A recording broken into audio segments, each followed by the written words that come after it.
Good morning students. आज हम बात करते हैं हमारी लास्ट यूनिट जिसमें मेन एक टॉपिक है एंजाइम।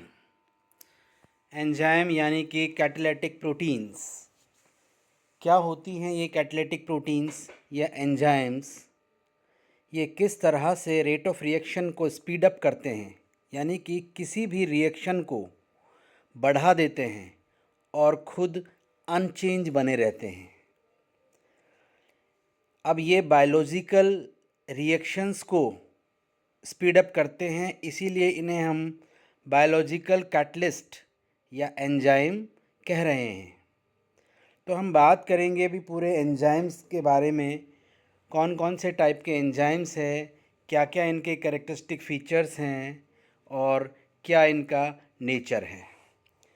तो देखिए एंजाइम मैंने अभी आपको बताया बायोलॉजिकल कैटलिस्ट हैं। ये बायोलॉजिकल कैटलिस्ट क्यों कह रहे हैं? क्योंकि ये जैविक क्रियाओं को ही कैटलाइज करते हैं, स्पीड अप करते हैं।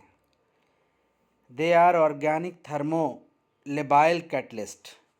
ऑर्गेनिक यानी कि मैक्रोमोलिक्यूल्स और मोस्ट ऑफ प्रोटीन्स के ही बने होते हैं, और थर्मोलेबाइल का मतलब होता है कि ये टेम्परेचर से इनकी स्ट्रक्चर चेंज हो जाती है। तो they are organic thermolabile catalyst that increase the chemical reaction without change, यानी इनमें कोई चेंज नहीं होगा और बायोलॉजिकल रिएक्शंस को ये चेंज कर देंगे। और कैसे चेंज करेंगे? They accelerate the rate of chemical reaction, यानी कि जो भी रिएक्शन है उसको बढ़ा देंगे, एक्सीलरेट कर देंगे, without being consumed in the reaction, और ये रिएक्शन में कंज्यूम नहीं होंगे। बिना रिएक्शन में कंज्यूम हुए ही रेट ऑफ रिएक्शन को ये बढ़ा देंगे, जिससे बॉडी की जो बायोलॉजिकल रिएक्शंस हैं वो स्पीड अप हो जाएंगी और अपना काम फास्टली करेंगी। तो हम बात कर रहे हैं सीधा ही केमिकल नेचर ऑफ एंजाइम्स, कि एंजाइम्स का केमिकल नेचर क्या है, ये किसके बने होते हैं। All enzymes are protein. देखो मैं यहाँ बता रहा हूँ आपको, ऑल एंजाइम्स यानी कि सभी प्रोटीन के बने होते हैं, लेकिन एक एक्सेप्शन आप देख रहे हैं, वो आरएनए का बना होता है और वो है राइबोजाइम। तो आप कह सकते हैं राइबोजाइम को छोड़ करके सारे एंजाइम किसके बने हुए हैं? प्रोटीन्स के बने हैं। अब आप देख सकते हैं फिर आप कहेंगे कि सर सारे प्रोटीन के बने हैं, तो प्रोटीन और एंजाइम में डिफरेंस क्या है? तो देखिएगा, एंजाइम में मोस्ट ऑफ पार्ट तो प्रोटीन का ही होता है। अगर कोई एंजाइम केवल प्रोटीन का बना है तो उसे हम कहते हैं सिंपल एंजाइम, लेकिन प्रोटीन के साथ साथ उसमें नॉन प्रोटीनियस पार्ट भी जुड़ा होता है। जैसे ये पूरा प्रोटीन का पार्ट है और ये एंजाइम में कोई नॉन प्रोटीनियस पार्ट है, लेकिन ये दोनों मिलकर के एंजाइम बना रहे हैं। ऐसा नहीं है कि केवल यही एक एंजाइम है। तो प्रोटीन है मोस्ट ऑफ पार्ट और उसमें कुछ पार्ट नॉन प्रोटीन है, और ये दोनों मिलकर के बना रहे हैं एंजाइम। और मैंने अभी आपको बता ही दिया है कि सारे एंजाइम प्रोटीन के हैं और आरएनए से बना हुआ एक एंजाइम है और वो है राइबोजाइम। अब आप यहाँ देखेंगे तो आपको पूरा क्लियर हो जाएगा। केमिकल नेचर ऑफ एंजाइम में मैं बात करूँ तो protein enzymes are classified into two type. एक सिंपल प्रोटीन एंजाइम जो पूरी तरह यानी 100% प्रोटीन से बने होंगे, 100% प्रोटीन। और दूसरा है कॉम्प्लेक्स या कॉन्जुगेटेड प्रोटीन। यहाँ पर क्या होगा? प्रोटीन के साथ साथ मैंने अभी आपको ऊपर बताया नॉन प्रोटीनियस पार्ट भी इसमें होगा। अगर प्रोटीन के साथ साथ नॉन प्रोटीनियस पार्ट भी जुड़ जाएगा तो क्या बन जाएगा? वो कॉन्जुगेटेड एंजाइम। और केवल प्रोटीन से ही बना होगा तो वो कहलाएगा क्या? Simple enzyme. अब कॉम्प्लेक्स प्रोटीन भी दो टाइप के होंगे, यानी कि protein part called apo enzyme और नॉन प्रोटीन कॉल्ड कोफैक्टर। अब देखो मैंने बताया आपको कॉन्जुगेटेड एंजाइम में दो चीज़ें हैं, प्रोटीन और नॉन प्रोटीन। जो प्रोटीन है उस पार्ट को हम क्या बोलेंगे? Apo enzyme. प्रोटीन प्रोटीन वाले पार्ट को एपो एंजाइम बोलेंगे हम, और नॉन प्रोटीनस पार्ट को बोलेंगे कोफैक्टर। और इन दोनों को मिला के हम क्या कहते थे, कॉन्जुगेटेड प्रोटीन या कॉन्जुगेटेड या whole enzyme is called holoenzyme. भाई प्रोटीन और नॉन प्रोटीनस पार्ट मिलके जो एंजाइम बनेगा उसको हम क्या बोलेंगे, होलो एंजाइम। ठीक है, holo enzyme.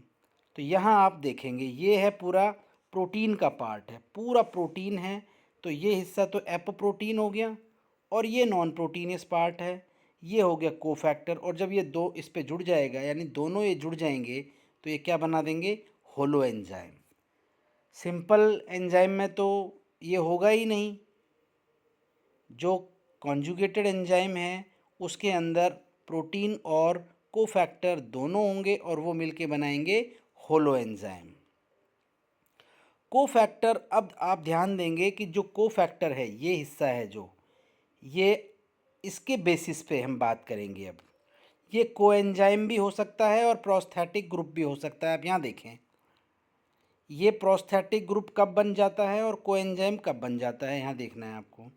Coenzyme is organic होगा, थर्मोलेबियल, यानी कि टेम्परेचर से बहुत ज़्यादा अफेक्ट होने वाला होगा, और लूजली, बहुत ढीला सा जुड़ा हुआ होगा, बहुत लूजली अटैच होगा, आसानी से वो चिपक जाएगा और हट जाएगा। आसानी से चिपकना और हटना होगा, तो आप उसे क्या बोल देंगे, कोएंजाइम। यानी कि ये कोएंजाइम कोफैक्टर कब बन जाएगा, जब ये आसानी से चिपक जाए और आसानी से हट जाए, तो आप इस कोफैक्टर को कहेंगे कोएंजाइम। और अगर ये परमानेंट फिक्स हो जाए, इसके साथ परमानेंट फिक्स अगर हो जाएगा, तब आप इसको क्या बोल दोगे, प्रोस्थेटिक ग्रुप। कोएंजाइम जब कोफैक्टर आसानी से एपो एंजाइम से अलग होता रहे और जुड़ता रहे, होता रहे जुड़ता रहे, तो कोएंजाइम। और अगर एकदम फिक्स रहे, टाइटली जॉइंड रहे, तो आप इसे क्या बोलोगे, प्रोस्थेटिक ग्रुप। तो मैं एक एक करके बात कर रहा हूँ। Coenzyme is organic, thermolabile, loosely attach to the enzyme, they are mainly vitamins B. Most of vitamin B जो हैं वो सारे के सारे कोएंजाइम की तरह काम करते हैं।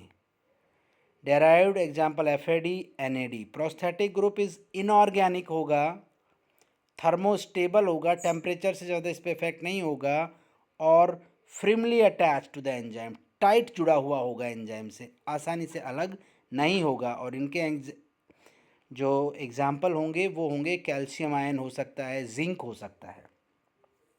तो तीन डिफरेंस आपने देखे हैं कोएंजाइम में और प्रोस्थेटिक ग्रुप में। पहला तो कोएंजाइम ऑर्गेनिक होगा, ये इनऑर्गेनिक होगा। दूसरा वो थर्मोलेबियल होगा, टेम्परेचर से चेंज होगा, और ये थर्मोस्टेबल होगा। वो लूजली जुड़ा हुआ होगा और ये टाइटली जुड़ा हुआ होगा। और उसका एग्जाम्पल लिख दोगे आप विटामिन बी, और इसके एग्जाम्पल लिख दोगे आप कैल्शियम और जिंक। अब कुछ एंजाइम से रिलेटेड टर्म्स हैं, वो आपको मालूम होनी चाहिए। सबस्ट्रेट क्या होता है, जिस पदार्थ पर एंजाइम रिएक्शन करता है उसको हम कहते हैं सबस्ट्रेट, यानी कि reactant which bind to enzyme. और क्या बनाता है एंजाइम, सबस्ट्रेट कॉम्प्लेक्स। फिर है प्रोडक्ट, जब सबस्ट्रेट एंजाइम से रिएक्शन करता है तो वो किस में बदल जाता है, प्रोडक्ट में, तो एंड प्रोडक्ट हो जाएगा। और एक्टिव साइट्स क्या होंगी, ये देखें आप, एंजाइम है ये रहे, इसमें एक खांचे आपको दिख रही है, इन खांचों में खास अमीनो एसिड अरेंज होते हैं जो सबस्ट्रेट के साथ जुड़ते हैं। इन खांचों को हम क्या कहते हैं, active sites. Is it clear. ये देखिएगा, ये तो सबस्ट्रेट हो गया जिस पर रिएक्शन करेगा ये एंजाइम, और जहाँ फिट होगा वो एक्टिव साइट होगा, और एंड प्रोडक्ट जो बनेंगे वो होगा प्रोडक्ट, और एंजाइम एज इट इज़ वापस आ जाएगा। Is it clear. अब आप देखें एक्टिव साइट, जिसको हम कैटालिटिक साइट भी कह रहे हैं। A restricted region of an enzyme, एक एंजाइम का फिक्स सीमित क्षेत्र है ये खांच आप देख रहे हो जहाँ पर सबस्ट्रेट फिट हो रहा है, इसे हम क्या कह रहे हैं, एक्टिव साइट। तो एक्टिव साइट एंजाइम का वो हिस्सा है जहाँ पर सबस्ट्रेट बाइंड होगा, जुड़ेगा। It is formed from amino acid sequence in the polypeptide chain. देखो पूरा का पूरा आपको पता है एंजाइम का जो प्रोटीनियस पार्ट है वो अमीनो एसिड का ही बनेगा, और उसमें आप देख रहे हैं अमीनो एसिड में के जो सीक्वेंस होंगे वो उससे अलग अलग यहाँ पर होंगे, जिससे ये सबस्ट्रेट रिएक्ट करके जुड़ेगा।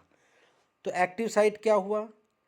एंजाइम का एक रिस्ट्रिक्शन रीजन है जहाँ पर सबस्ट्रेट बाइंड होगा, और इस एक्टिव साइट के अंदर अमीनो एसिड स्पेसिफिक सीक्वेंस में, फिक्स सीक्वेंस में जुड़े हुए होंगे।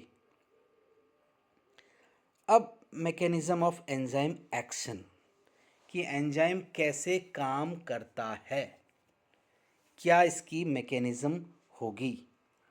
तो सबसे पहले मैं अगर आपको आउटलाइन बताऊं तो देखो, अभी मैंने बताया आपको सबस्ट्रेट है, फिर वो एंजाइम के साथ जुड़ेगा तो एंजाइम सबस्ट्रेट कॉम्प्लेक्स बन जाएगा। अभी आपने ऊपर डायग्राम में देखा, ये एंजाइम सबस्ट्रेट कॉम्प्लेक्स बन गया है। अब एंजाइम सबस्ट्रेट कॉम्प्लेक्स बनते ही सबस्ट्रेट के बॉन्ड टूट जाएंगे, सबस्ट्रेट प्रोडक्ट में बदल जाएगा और एंजाइम वापस आ जाएगा। तो पहले तो एंजाइम सबस्ट्रेट कॉम्प्लेक्स बन गया और फिर एंजाइम प्रोडक्ट कॉम्प्लेक्स बनेगा। ये आप देख रहे हैं एंजाइम प्रोडक्ट कॉम्प्लेक्स, और बाद में एंजाइम अलग और प्रोडक्ट अलग। ठीक है, एंजाइम सबस्ट्रेट कॉम्प्लेक्स बना, the activated complex enzyme substrate cleave to the product में। ये देखिए दोबारा से वही डायग्राम आपको दिखाया गया है, ये देखिएगा ये प्रोडक्ट बना दिया। फिर एंजाइमेटिक रिएक्शन स्टेप्स क्या होंगे, आप देख रहे हैं ये एंजाइम है, इसके ऊपर ये सबस्ट्रेट बाइंड होगा एक्टिव साइट में, वही एंजाइम सबस्ट्रेट कॉम्प्लेक्स बनेंगे। फिर ये एंजाइम देखिएगा यहाँ से टूट जाएगा और ये प्रोडक्ट बन जाएगा। तो एंजाइम प्रोडक्ट कॉम्प्लेक्स, और उसके बाद ये प्रोडक्ट अलग और एंजाइम अलग, ये दूसरे रिएक्टेंट के साथ रिएक्शन करेगा। ठीक है, substrate approach active site, enzyme substrate complex बनेगा, substrate transform into product, product release, enzyme recycled. आप यहाँ भी देख सकते हैं, ये देखिएगा ये एंजाइम है, ये सबस्ट्रेट है, ये यहाँ पर जुड़ गए हैं। अब ये सबस्ट्रेट है जो प्रोडक्ट में पहले एंजाइम सबस्ट्रेट कॉम्प्लेक्स बनेंगे, फिर ये सबस्ट्रेट प्रोडक्ट में बदल जाएंगे और एंजाइम वापस रिलीज़ हो जाएगा। ये देखिएगा ये है एंजाइम, एकदम नेचुरल वे में आपको दिखाया जा रहा है, और यहाँ पर ये सबस्ट्रेट है जो ये बाइंड होंगे, एंजाइम सबस्ट्रेट कॉम्प्लेक्स बनेगा, सबस्ट्रेट के जितने भी कमज़ोर बॉन्ड है, बंद है, वो टूट जाएंगे और वो प्रोडक्ट बना देंगे। ये देखिएगा enzyme substrate in conjugated protein enzyme, the coenzyme act as an acceptor for one of the product, helping the cleavage of enzyme substrate complex। तो जो कोएंजाइम थे वो ही सबस्ट्रेट को ब्रेक करने का काम करेंगे। अब थ्योरीज़ क्या क्या हैं एंजाइम सबस्ट्रेट कॉम्प्लेक्स की, थ्योरीज़ के बारे में हम बात करते हैं एक एक करके, कि कौन कौन सी थ्योरीज़ हैं जो एंजाइम सबस्ट्रेट कॉम्प्लेक्स को प्रभावित करेगी। The theory of enzyme substrate binding, दो थ्योरीज दी गई है, जिसमें पहली थ्योरी है लॉक एंड की थ्योरी। जिस तरह से एक फिक्स ताला एक फिक्स चाबी से खुलता है, ठीक उसी प्रकार से एक फिक्स एंजाइम एक फिक्स सबस्ट्रेट पर रिएक्शन करता है। जैसे भाई ताली जो या की होती है हमारी, लॉक में एक फ़िक्स जगह पे हम उसको घुसाते हैं और फिर खोल देते हैं, ठीक उसी तरह से ही एक फ़िक्स एंजाइम की जो एक्टिव साइट्स हैं वो फिक्स सबस्ट्रेट के साथ जुड़ती है। जैसे देखिएगा आपको एक ताला खोलना है तो पहले चाबी को हम अंदर डालते हैं, तो इससे क्या बन जाता है एंजाइम सबस्ट्रेट कॉम्प्लेक्स, और जैसे ही घुमाते हैं तो सबस्ट्रेट ओपन हो जाता है, यानी वो प्रोडक्ट में कन्वर्ट हो जाएगा। सेम यहीं आपको देखना है लॉक एंड की थ्योरी में, key fit into lock, the catalytic site of the enzyme has a shape that is complementary to the shape of the substrate. बिल्कुल इस तरह की शेप होगी उस एंजाइम की जो सबस्ट्रेट के साथ एकदम फिट हो जाएगा। सबस्ट्रेट एक बार जैसे ही फिट हो जाएगा एक्टिव साइट्स पर, जैसे लॉक एक फिक्स की में फिक्स हो रहा है, the key will only fit it's on lock. यहाँ आप डायग्राम देखें, ये आप देख रहे हैं, ये एक एक्टिव साइट है एंजाइम की और ये सबस्ट्रेट है। ठीक यहाँ पर ये एकदम फिट हो गया और एंजाइम बिल्कुल लॉक और की तरह एंजाइम सबस्ट्रेट कॉम्प्लेक्स बना दिया। अब जैसे ही हम घुमाएंगे तो आप देख रहे हैं कि ये सबस्ट्रेट टूट गया है और सबस्ट्रेट क्या बना दिया है, प्रोडक्ट में बदल गया है। तो ये बन गया आपका प्रोडक्ट और एंजाइम। ठीक है, लॉक एंड की मॉडल को अब आप यहाँ इस तरह से समझिए, जैसे ये एक लॉक है, ये एक की है, ये एक फ़िक्स लॉक में सेट हुई और इस फिक्स लॉक ने इसको खोल दिया। ठीक उसी तरह यहाँ सबस्ट्रेट है, एक्टिव साइट में फिट होंगे, एंजाइम सबस्ट्रेट कॉम्प्लेक्स बनेंगे और ये देखिएगा, ये लॉक एंड की एनालॉगी में ये फिट, ये घुमाया और ये अलग हो गया है। तो क्लियर हुआ आपको, जैसे एक फ़िक्स की एक फ़िक्स लॉक से खुल रही है, ठीक उसी तरह से एक फ़िक्स एंजाइम एक फ़िक्स सबस्ट्रेट को खोल रहा है। और जो किसने दी थी ये लॉक एंड की थ्योरी, एमिल फिशर, यानी कि एक साइंटिस्ट है, फिशर ने 1894 के अंदर ये थ्योरी प्रपोज्ड की थी। तो आज के लिए इतना काफ़ी है, लॉक एंड की थ्योरी आपने पढ़ ली है। अब नेक्स्ट जो भी है वो हम नेक्स्ट क्लास में पढ़ेंगे।